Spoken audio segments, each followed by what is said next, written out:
Hi YouTube, this will be my first TTC vlog. I just wanted to start off by giving you some background information on me and my husband. We've been married for 4.5 years and have been trying to conceive for 4.5 years.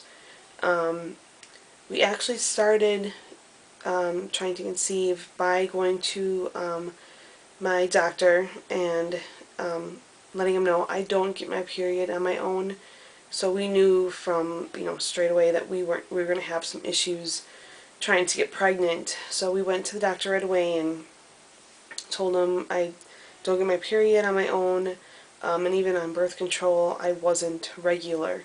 So he put me on progesterone to give me my period, and then put me on, I think it was 3 or 4 months of Clomid to try, and I didn't have any luck on Clomid.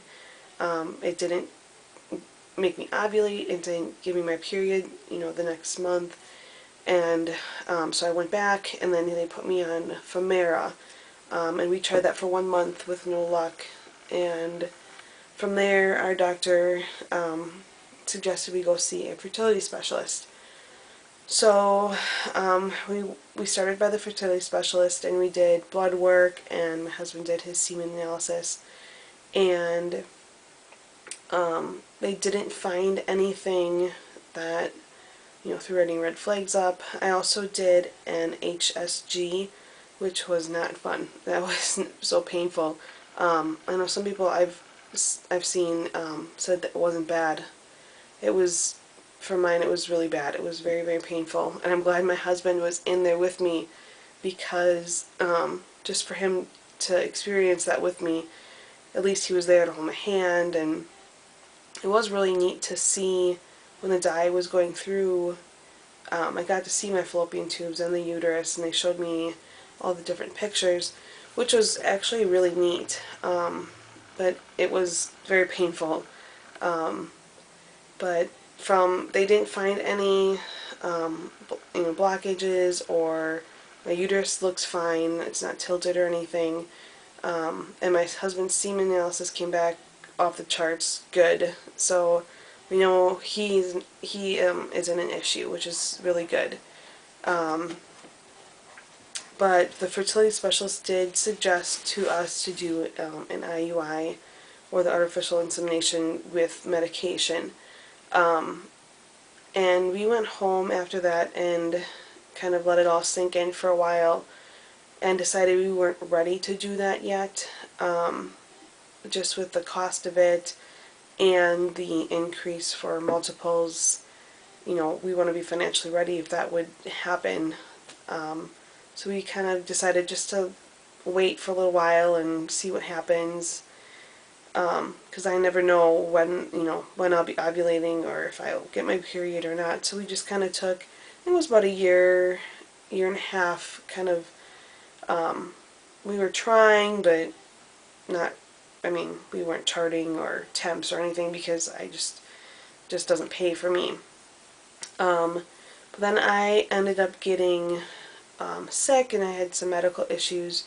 I ended up getting diagnosed with colitis, which kind of put a damper for a little while on trying to conceive, just to get me healthy and understand what that all was all about. And so I had excuse me, some health issues to work through, and after that was all kind of said and done, we decided we were going to start trying again.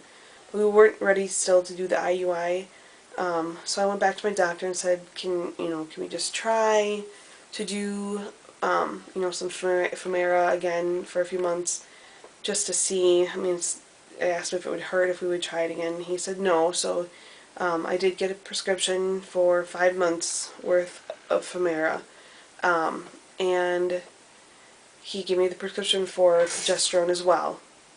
So I started with progesterone, and then took my first month of Femera.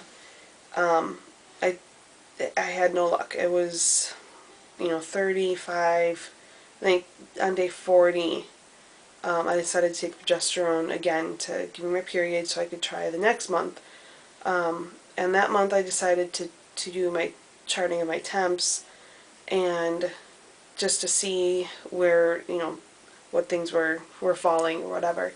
So that month I did do charting, and I actually did ovulate. I did have my temperature dip and then it went up.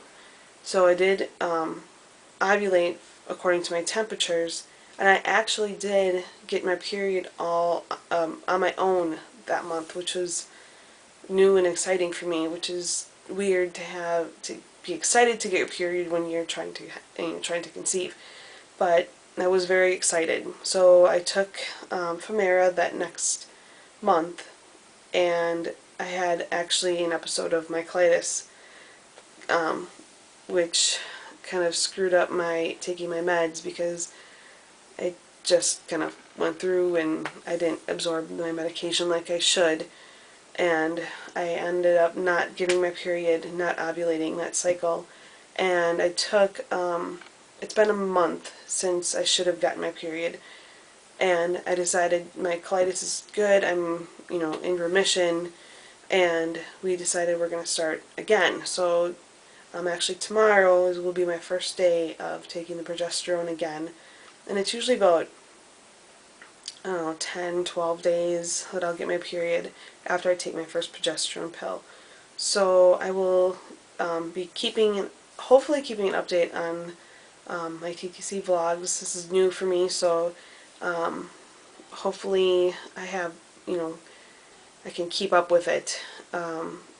If you have any questions, or if I'm, forgot to say something or anything, just let me know. I'll be happy to put another vlog out there, and then I will update, hopefully with this cycle. Hopefully I'll ovulate, which will be great. Just cross your fingers for me that this will be our lucky month. So I will hopefully put another vlog out soon. Thank you. Bye.